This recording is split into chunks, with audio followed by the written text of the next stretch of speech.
Just over a week ago, Notre Dame head coach Marcus Freeman said he didn't even know who Notre Dame played next after they beat Texas A&M. But after Saturday, I can assure you that he will never, ever forget about Northern Illinois again.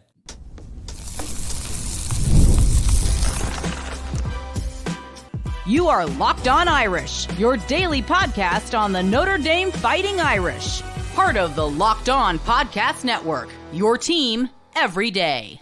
Hello and welcome to Locked On Irish. I'm your host, Tyler Wojciak. I'm a Notre Dame alum and producer at Fox Sports. And thank you for starting your week here with me on Monday, September 9th by making this your first listen of the day. We are free and available wherever you get your podcasts, and you can watch every episode on YouTube as well. If you are watching along on YouTube, I'd really appreciate it if you gave the video a thumbs up and subscribe to the channel. Or if you're listening to the pod, please rate the show 5 stars, leave a review, and subscribe there as well. It has not been a great past couple of days for me lately, so little things like that go a really long way, so I appreciate everyone who has done so. Today's episode is brought to you by 5-Hour Energy. Go to 5hourenergy.com and use promo code LOCKEDONCFB to receive 20% off your order. Okay, I'm going to level with you to start things off. When I woke up on Sunday morning, I did not want to do this episode today at all. It's only the second time that has ever happened. And the first time was after the Ohio State loss. I did not want to do it. And sure, there are certainly some times during the heat of the offseason when it's like middle of June and there's nothing really to talk about. I might wake up on some days and be like, man, I don't know what I'm going to talk about on the show tonight, but I've never really had a desire to not do it, right? I wanted to just kind of hide in a hole and pretend like nothing ever happened and I could just try to disconnect from the outside world and pretend that I could exist in a place when I was not thinking about Notre Dame's loss to Northern Illinois. But then I realized that's not reality. Like, what else am I going to do? Pick up a new hobby? No, I'm obsessed with this team. And for all the highs and lows and everything in between, I am going to be here and I'm going to talk about it with you. So I'm not going to run from it. And you're not running from it either, clearly. That's why you're tuning in today. And I remembered that we're in this together. So we're going to get through this together. And here's how the show is going to break down. First, I'm going to explain what's at stake this season, even though it feels like Notre Dame's hopes and dreams for the season they basically were crushed the moment that Cannon Whittle's kick went through the uprights. Then I'm going to break down where it all went wrong for Notre Dame this week. And for me, I believe it starts with the coaching staff from Marcus Freeman on down, including both the coordinators. I think they're all responsible for not having this team ready to play and for not being able to adjust during the game when things are really starting to go south. Then we're going to wrap things up in segment 3 by talking about the quarterback situation and whether or not I believe Riley Leonard should be the starter going forward. But I want to start by talking about, really, what's the point of this season? Because on Saturday in my instant reaction show, I said right off the top, the season is over. And I still believe that's true as it pertains to Notre Dame's hopes to making the college football playoff. Sure, I understand that technically they are not out of it with the 12-team playoff. If Notre Dame were to run the table and they finished 11-1 and say USC ends up being a contender for the Big Ten championship, if they beat Louisville and Louisville's right up there at the top of the ACC, yes, if that were to happen, Notre Dame would probably make the playoff. But I think that after a loss to Northern Illinois, you can't assume anything, right? I think odds are this team is probably going 9-3, maybe 10-2, best case scenario here. But after a loss to NIU, you can't focus on the rest of the season. Your focus has to be on Purdue, and then once you get through Purdue, it has to be on the next game after that. Nobody on this team, whether it be the coaches or the players, can afford to start looking ahead. So I'm not going to do that too much on this episode, but I do think that there is still a lot at stake for this season. You cannot let this season bottom out. You have to salvage whatever you can, because if you don't, and this thing really goes south, the entire future of this program could be set back years, maybe even decades. The stakes are incredibly high. There was way too much riding on this year to begin with for it to all go away after 2 weeks. What I mean by that is the university is more bought in to the football program, and specifically this team, than it's been in a really long time. Like, for as much as the fans and people who care about this football team have complained about the university's buy-in and the fact that they don't fully support the football team, for all that's going on over the past couple of years, they have actually taken significant steps to right that. And it looks like for once, everyone is kind of rowing in the right direction.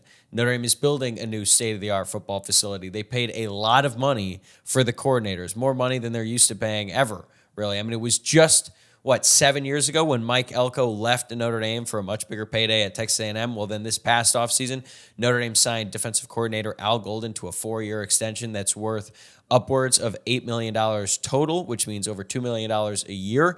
And then they hired Mike Denbrock away from LSU, and his contract is supposed to be in a similar range in terms of the length and the amount of money he's getting annually. So the school is investing a lot into the football program, not to mention the fact that the NIL money is coming in, and it's really competitive. Notre Dame is one of the top teams in college football in NIL. They might not be at the very top. They might not be Ohio State paying $20 million a year on their roster, or maybe a team like Miami who's doling out a ton of money to recruits.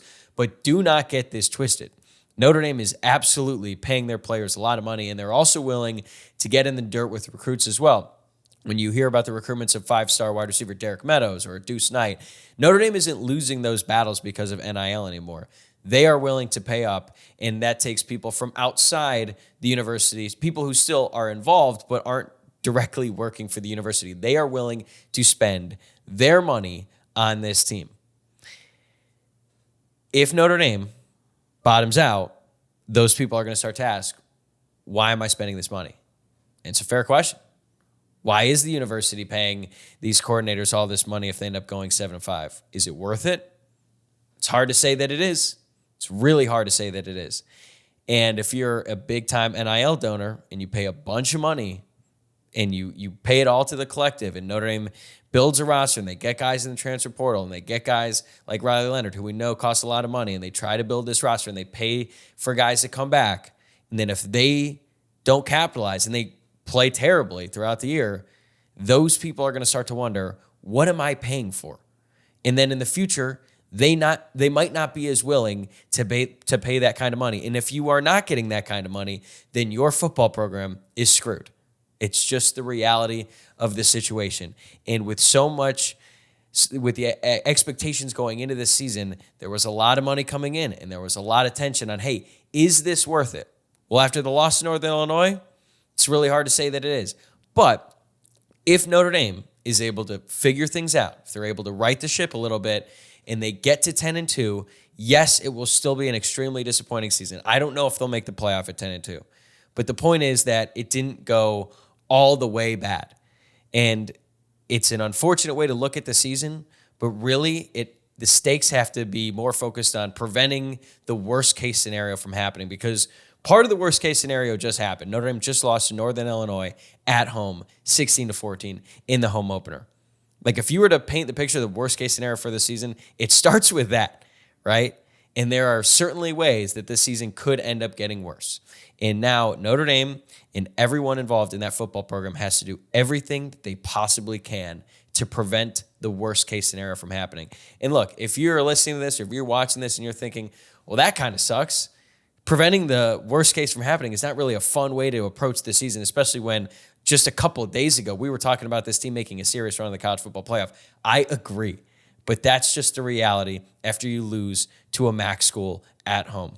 They cannot let this thing go completely off the rails, because if it does, I mean, things could get really, really bleak. If you finish 8-4 or 7-5, you're going to have real serious conversations about whether or not Marcus Freeman is the right guy for the job. Do you need a clean house? Do you need to start fresh under a new athletic director and a new president? I don't know. But you're going to have that conversation if things continue to trend in the wrong direction. I don't have all the answers right now. Frankly, the people who have to figure those out are paid a lot more, and they work for the University of Notre Dame, or they're spending a lot of money on the University of Notre Dame. But if this team were to disappoint to that extent, then anything is on the table. After a loss to NIU, the possibilities seem endless, and unfortunately, most of them are negative. But here's a positive. The good thing is, Marcus Freeman has shown an ability to get his team ready to play after bad losses. I wish this wasn't such a strength, right? Like, I wish he could just win all the time. I wish that they could handle success a lot better than they do. But under Marcus Freeman, you have to give him credit. when things look really bleak, he has been able to get his team ready to play and win some games. Let's start in 2022. Following a really rough start against Ohio State and then Marshall, even Cal to some extent because they almost lost to Cal. They kind of got hot there for a little bit. They beat North Carolina, who had Drake May at quarterback. I believe they were ranked 2 at the time. They beat BYU in Vegas. Then they had a brutal loss to Stanford. And then a couple weeks later, they ended up beating the number 5 team in the country, Clemson, at home in a big game. In 2023, it seemed like all hope was lost after the loss to Louisville. I remember I was super down in the dumps doing this show. I thought the season was over. I thought they were going to get smacked by USC. And then the exact opposite happened. He got them ready to go, and they beat USC in dominant fashion, and it was the worst game that Caleb Williams ever played when he was in college. What will they do now remains to be seen. There is still a best case scenario. I've spent a lot of time talking about the worst case scenario. The best case scenario is that Notre Dame does win out and they run the table. They can't be thinking about that, though. It starts with Purdue. You have got to beat Purdue. And then once you do that, then you got to beat Miami of Ohio. And then once you do that, then you got to beat Louisville. And then I think the questions are going to start again. Well, wait a second. Now that Notre Dame is having some success, what are they going to do to prevent this letdown? It's an unfortunate reality that Notre Dame is in. Again, a couple of days ago, we're talking playoff. I was wrong. I was wrong about this team. I'll admit it. I know I had some people in my comments saying that, I was totally right about this game. No, I wasn't. I mean, sure, I definitely predicted a letdown. I said that I expected the game to be close in the second half because I thought that Northern Illinois was a veteran team that could compete with Notre Dame, especially after such an emotional, hard-fought game on the road against Texas A&M. I thought, hey, history tells us that Notre Dame is going to have a letdown performance in this game, but I felt like the talent on this roster, the veteran nature of this group, the fact that Notre Dame has 2 of the best coordinators in the country, I thought that would be enough to help them pull away because it happens in college football. Look at LSU. They were in a dogfight with Nicholls State. Have you even heard of Nicholls State? I think the score was 31-23 in the third quarter. They ended up pulling away in the second half. They rolled. Alabama was in a dogfight with USF. They ended up running away with it in the second half. Oregon, a couple weeks ago, they struggled against Idaho, but they won that game.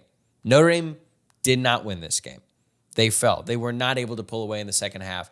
And, if they had beaten Northern Illinois, it's easy to forget if they go on a winning streak, but now everything is on the table. And Marcus Freeman, this coaching staff, everyone in this entire football program is going to be under the microscope in a way that they have not experienced yet. Certainly, it has not been this tense around the Notre Dame football program in a long time. And part of that has to do with the expectations. And now that things aren't really living up to those expectations, everyone is going to be paying extra close attention to this team and how they respond to this loss. There's still a lot at stake for this season, and how they figure it out, how they play out the rest of the season is going to shape Marcus Freeman's future and the future of this entire football program. But now the question is Marcus Freeman capable of getting the train back on the tracks and salvaging what's left of this season? That's next on Locked On Irish. Today's episode is brought to you by 5 Hour Energy. 5 Hour Energy fixes tired fast. Whether you have a long list to do for work or a long list of DIY projects to tackle at home, take a 5 Hour Energy shot so you can check everything off your list. If you're like me, you always have a long list of things to do, whether it be at home or at work. And personally, I always like to prepare for that by taking a 5 Hour Energy shot. With 0 sugar and a convenient portable size, it is the perfect pick-me-up for getting stuff done. And when you're getting your supplies for your project or you're ready to tackle your to-do list, do not forget the most essential supply, which is a 5 Hour Energy shot. The 5 Hour Energy website has flavors galore, like watermelon, tropical burst, grape, berry, and more. There really is a flavor for everyone, so you can try them all. On the site, you even have the option to build your own 12-pack or 24-pack. You choose the flavors, and it is delivered right to your door. So if you go to 5hourenergy.com, that is the number 5hourenergy.com, and get some 5 Hour Energy product today, you can use my promo code LOCKEDONCFB to receive 20% off your order. This offer is only valid until September 30th on one order and cannot be used with other promotions. The code is not good on subscription orders. Go to 5hourenergy.com today.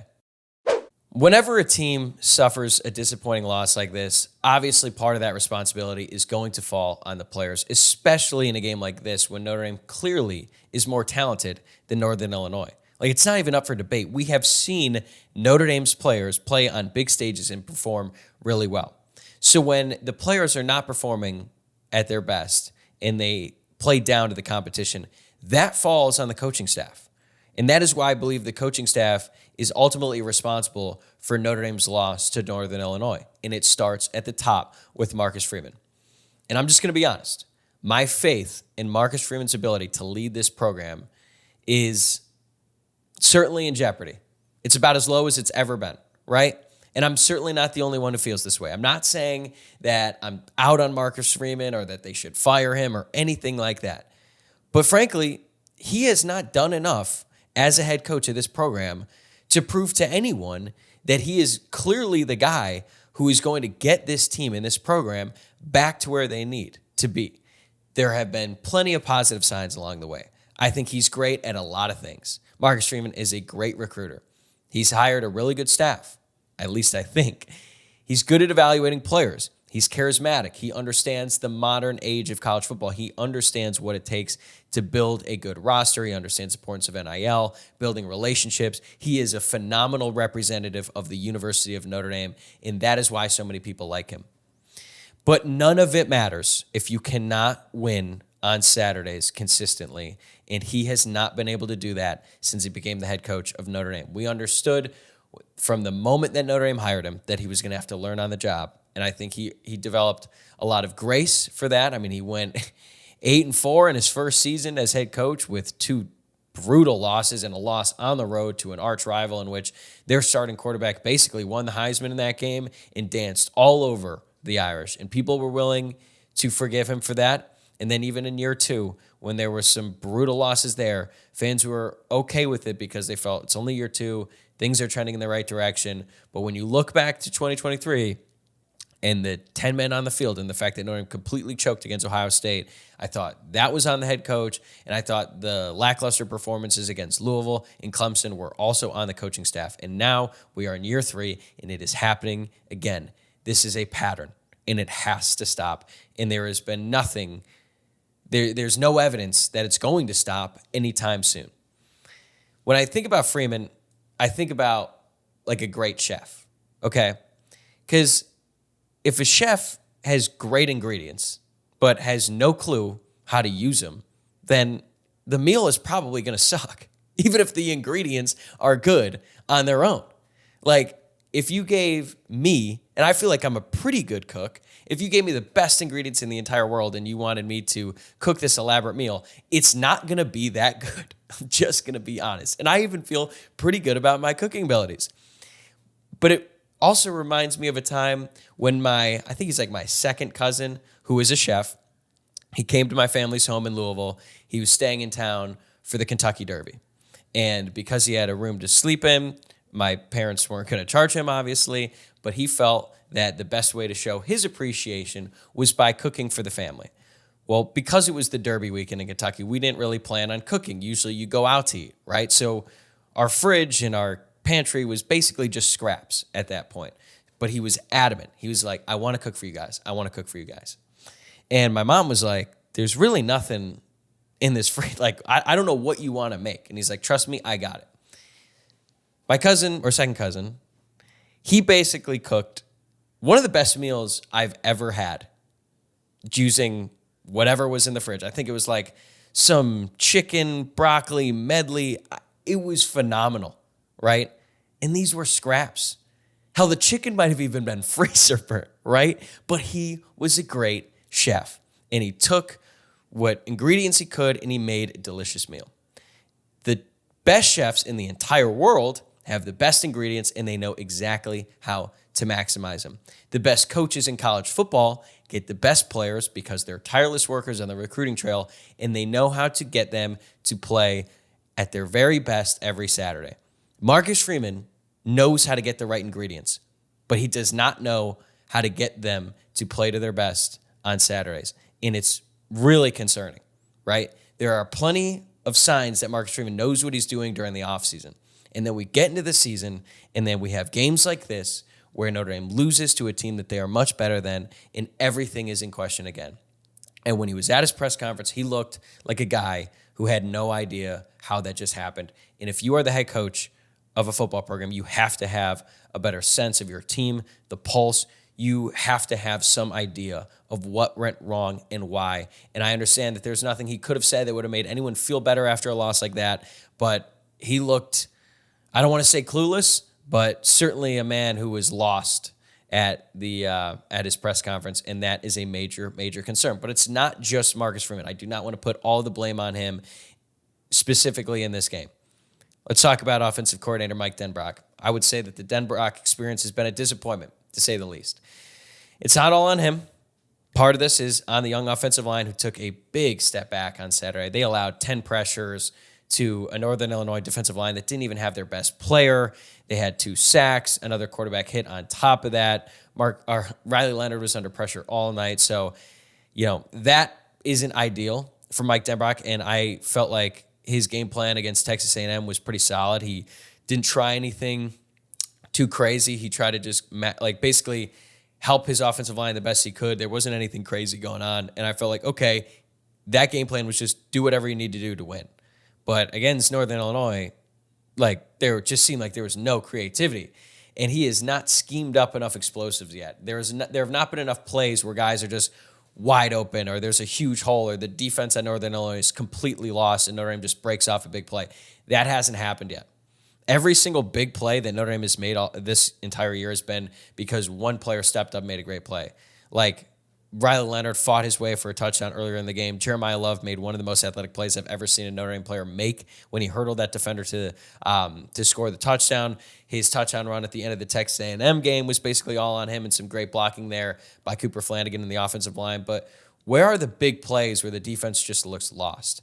I'm thinking back to Notre Dame Stanford 2018 when Chip Long was the offensive coordinator, and there was a play late in the game where it was still kind of in doubt, and then Alizé Mack, the tight end, was just wide open on the left side of the field in this long, drawn-out play-action play, caught the ball, walked into the end zone. You or I could have scored on that play. Or 2022, everyone's favorite offensive coordinator, Tommy Rees, drew up a play that had Logan Diggs running wide open on a wheel route. Drew Pine could just drop it right in, catch it, touchdown, and that was it. When has that happened under Mike Denbrock at Notre Dame in the past 2 games? I understand that against Texas A&M, that's a really good defense. It's going to be a lot harder to scheme that stuff up. Against Northern Illinois, that's just no excuse. And look, obviously the passing game has been incredibly frustrating, and I'm going to talk about Riley Leonard in the next segment, but we got to talk about the decision there at the end of the game to not just run the ball. On Notre Dame's second to last drive, on the drive where Leonard ultimately threw that interception, Notre Dame ran 3 straight pass plays. Why? Jeremiah Love was averaging 7.2 yards per carry. He only had 11 carries in the game. He only touched the ball once, after making one of the best plays in Notre Dame history with 8:45 left in the third quarter. That is coaching malpractice. I understand that the offensive line is struggling. I understand that you have not been able to move the ball that well throughout the game. Well, you know what a great way is to mediate that or solve that? Just give the ball to the best player on the field, which is Jeremiah Love, and Notre Dame didn't do it. And if you're not going to give it to Jeremiah Love, what about Jadarian Price, who only had 5 total touches in the entire game? Jadarian Price had 4 rushes for 24 yards. He was on the field for 13 plays total. Aeneas Williams was on the field for 8. Devin Ford was on the field for 10. So Aeneas Williams and Devin Ford were on the field more than Jadarian Price. I understand that Dylan McCullough has roles, and maybe this is more of his decision than Mike Denbrock's because he gets the say in which running back is out there. That cannot happen. And that has to change. If that is the strategy and Dylan McCullough just says which running back is out there, at some point Mike Denbrock has to have the authority to say, I want to give Jeremiah Love the ball, get him out there. It's so frustrating. So frustrating. And I understand that Riley Leonard should not have thrown the ball deep. There were options underneath for him to throw to. Why were you passing that situation when he had struggled all game to throw the ball? I just don't get it. And I also don't understand why Riley Leonard stopped running the ball after they rushed him 5 times in the opening drive. Maybe he's hurt. If that's the case and he can't run the ball and he's struggling to pass the ball, why is he in? More on that in the next segment. But it's not all on Mike Denbrock either. Al Golden has forgot more about football in the past day than I will ever know in my entire life. His defenses at Notre Dame have been great for the most part. They got handled by Northern Illinois, and it was not a fluke. The big pass play early on in the game, I'll give you that. That was probably a fluke. But the 190 yards in the ground, that's not a fluke.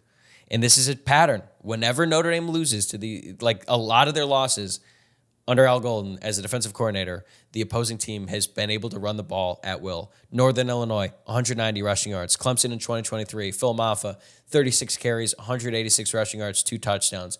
Louisville, 185 rushing yards. Ohio State, they did not have as many rushing yards in total, but the difference in the game, at least early on, was a 61-yard explosive run play that put Notre Dame behind. Marshall, 2022, 219 rushing yards. The young linebackers looked lost out there at times. I understand this is not on Al Golden, but if your whole goal is to prevent explosive plays from happening, but you're just giving up the run, eventually you're going to have to make a change. And again, Al Golden is a phenomenal defensive coordinator, but I feel like he also deserves some criticism for the way that his defense played in this game. So it starts at the top with Marcus Freeman, but also two of the highest paid coordinators in the entire country are on this staff, and they didn't really help out their head coach that much either. And it is really, really frustrating to see Northern Illinois outcoach Notre Dame in the home opener. But let's be real. Notre Dame isn't going to win anything unless they get much better production out of their quarterback. So should Notre Dame start Riley Leonard the rest of the way? That's next on Locked On Irish. Today's episode is also brought to you by Ibotta. It's summertime, which means it's barbecue season. Stock up on all of your grilling favorites and earn cash back on every purchase when you use Ibotta. So you won't have to choose between burgers or hot dogs. You can get both. Ibotta is a free app that lets you earn cash back every time that you shop. You can earn on hundreds of items from groceries to beauty supplies, even toys, so you can make sure you're beating inflation no matter what it is that you're purchasing. The average Ibotta user earns $256 per year. That could cover the cost of an entire shopping trip, that flight you've been eyeing, or the fancy dinner that you've been craving. Other apps give you points that don't amount to much. With Ibotta, you earn cash back that you can withdraw to your bank account, PayPal, or gift cards. Simply add offers in the app, upload your receipt, and voila, the money is yours. You can save on over 2,400 brands and shop at over 1,000 retailers, including your favorite grocery stores, Lowe's, Macy's, Sephora, Best Buy, and more. It's time you joined the over 50 million users who use Ibotta to earn cash back every time that they shop. Right now, Ibotta is offering our listeners $5 just for trying Ibotta, but using the code LOCKEDONCOLLEGE when you register. Just go to the App Store or Google Play Store and download the free Ibotta app to start earning cash back and use code LOCKEDONCOLLEGE. That's IBOTTA in the Google Play or App Store and use code LOCKEDONCOLLEGE. Well, it took some time, but I have come full circle with Riley Leonard. If you've been listening to this show every day for a long time now, you know that last year when Notre Dame was getting ready to play Duke, I said on the show that I thought Riley Leonard was a bit overrated. I didn't think he was a very good passer. I thought he was a great athlete playing quarterback, but I did not understand why some people thought he was a future NFL prospect. Well, Notre Dame beat him. Riley Leonard played really good in that game, basically willed them to the lead there late in the second half, and I felt terrible for him when he went down with an injury. And then when Notre Dame was looking to add him in the transfer portal, I had my concerns. I voiced them on this podcast. I said, I'm not sure if he's that good of a passer. But as time went on, as the hype around him started to build in the offseason, based on everything that Riley Leonard did and said about the team, I felt like, you know what? This is a guy who looks like he's ready to lead this program. And with Mike Denbrock as the offensive coordinator, I thought, wow, what Riley Leonard is able to do in the run game is going to be a huge benefit to this offense. And then you consider the fact that the offensive line is still going to be developing, and he's probably going to have to avoid some pressures, something that he's really good at. I felt like Riley Leonard was the perfect fit for this Notre Dame team coming off the win against Texas A&M. On last Friday, I did a mailbag. It was my 300th episode. Vibes were high, and I said that he was the perfect fit at Notre Dame. Well, now, I don't know about all that. I was all in, man. I was in. I was drinking the Kool-Aid, and now I'm back to where I started because Riley Leonard has just not been good throwing the ball. It's been bad. It's been really bad. And Northern Illinois was terrible. He finished 20 of 32, 163 yards, 0 touchdowns, and 2 picks, including the interception that basically led to Northern Illinois' game-winning field goal. Against Texas A&M, statistically, it wasn't much better. He was 18 of 30, 158 yards, 0 touchdowns, 0 interceptions, but he had 2 big-time throws in the last drive of the game. So I felt like, okay, he struggled a lot early on in the game, but when it counted, he came through. Well, when it counted against Northern Illinois, he did not come through. As a matter of fact, he gave the ball to the other team and gave Northern Illinois a great chance to win. Notre Dame's passing game right now is absolutely obsolete. They have thrown 3 passes over 20 yards in the air all season. One was a brutal drop by Jane Greathouse that has to be caught. And if he does catch that, Notre Dame's in scoring position. Maybe the entire game is different because now they have more confidence in the passing game. That was not on Riley Leonard, but it was an example of the passing game not clicking. The other pass over 20 yards was intercepted, and the third one was a pass to Jane Greathouse on like a slot wheel in the Texas A&M game, and Notre Dame got a lucky pass interference. So they have not completed one.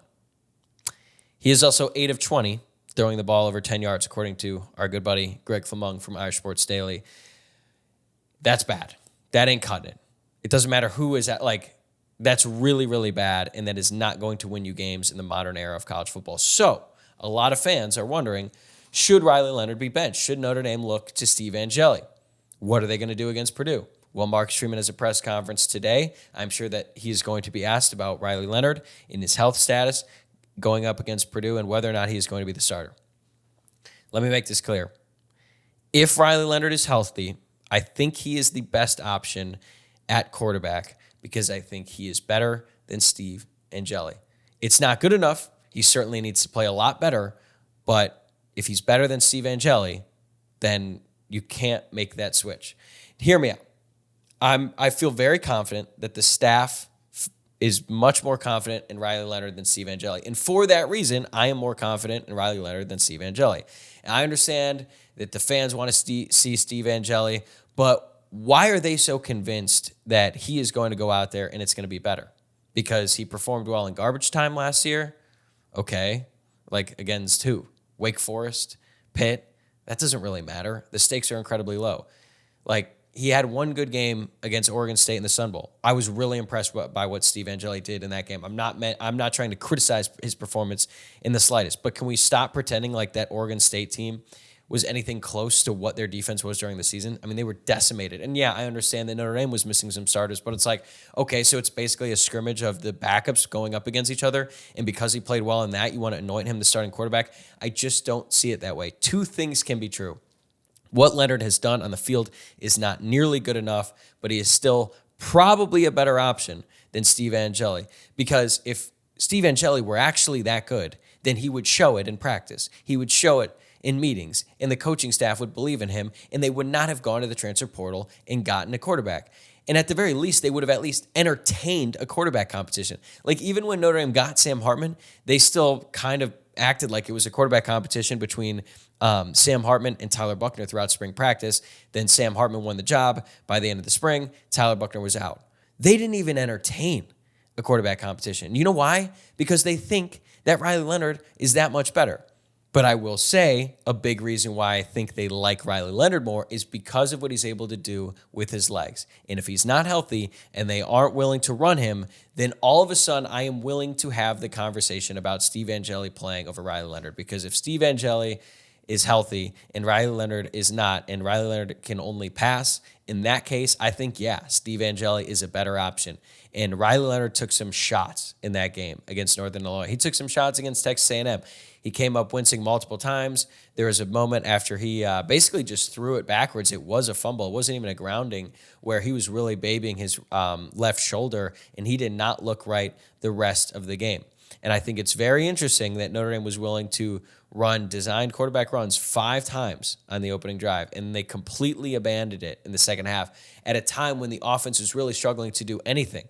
And sure, at the beginning of the game, I, like you, was probably wondering, why are we running Riley Leonard 5 times in the opening drive against Northern Illinois? Well, if it's there, if it's an easy 7 yards every time, it's hard to not take it. Well, then they weren't doing that in the second half, and then I think everyone is wondering, why? Why are you not utilizing one of your best weapons when nothing else is working on offense? I think it's because he's hurt. And we're going to find out real soon just how healthy he is. And if he is hurt, then I'm all for Steve Angeli getting out there and showing what he's capable of. And if Steve Angeli goes out there, proves me wrong, proves the coaches wrong, and outperforms what Riley Leonard was doing, he should absolutely keep the job. But the fact of the matter is, we have not seen enough from Steve Angeli for anyone on the outside to say definitively that he is a better option than Riley Leonard. Because just because Riley Leonard has been bad doesn't mean that Steve Angeli could be worse. And I think that is what the coaching staff is afraid of. I don't think that they're keeping Riley Leonard out there just because, they paid him a bunch in NIL money. I don't think that's how this team operates. And I also think that Riley Leonard is the type of guy that if he were to get benched because he wasn't playing well, he would still be a good leader, because I just think that is how that's just how he's made up. That's his character. That's the type of person that he is. So right now, I think Riley Leonard is still Notre Dame's best option so long as he is healthy. But if he's not, then Notre Dame does have to look at Steve Angeli.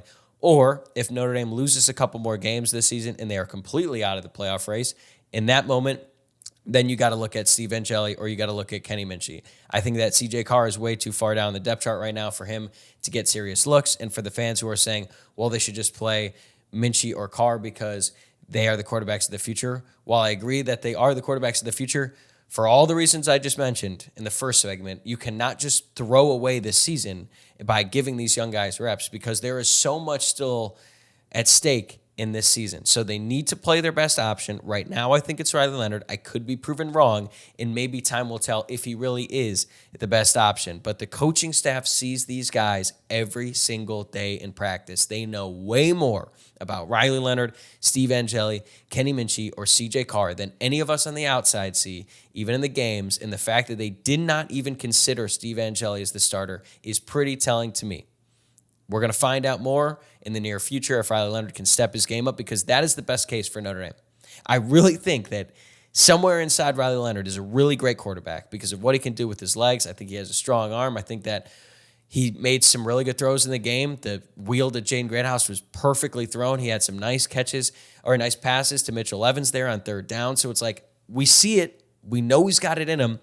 Can he do that on a consistent basis? Time is going to tell, flat out. Riley Leonard needs to step up his game in a big way. So much of this is on him, and he's shown flashes, and I feel like if he really steps it up, then everything else on this team is going to start coming together. But there is a lot of pressure on him, and if he doesn't step up, this team is going to lose more games, and his days as the starting quarterback will be numbered.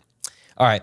That is a wrap for this episode. Thanks again for making Locked On Irish your first listen of the day. Luke Smith will be back on the show tomorrow as we try to close the book on this god-awful performance. Normally we go over what we liked and we didn't like in a game, but there wasn't much to like in this one. So we're going to have to figure out a new show plan. I just want to say I really do appreciate you tuning in today. I apologize if I'm not as upbeat, as energetic, and as happy as normal, but I cannot fake it. I'm not going to fake it to you. And I'm just really grateful that you joined me today, that you listened all the way through, you watched all the way through, because this was not fun to talk about. I was dreading it all day, but I sucked it up. I did it because I feel like we all needed a little therapy session, right? So I'd really appreciate it if you subscribed on YouTube or wherever you're listening to the podcast. For your second listen, give the Locked On College Football podcast a try, and I will see you tomorrow.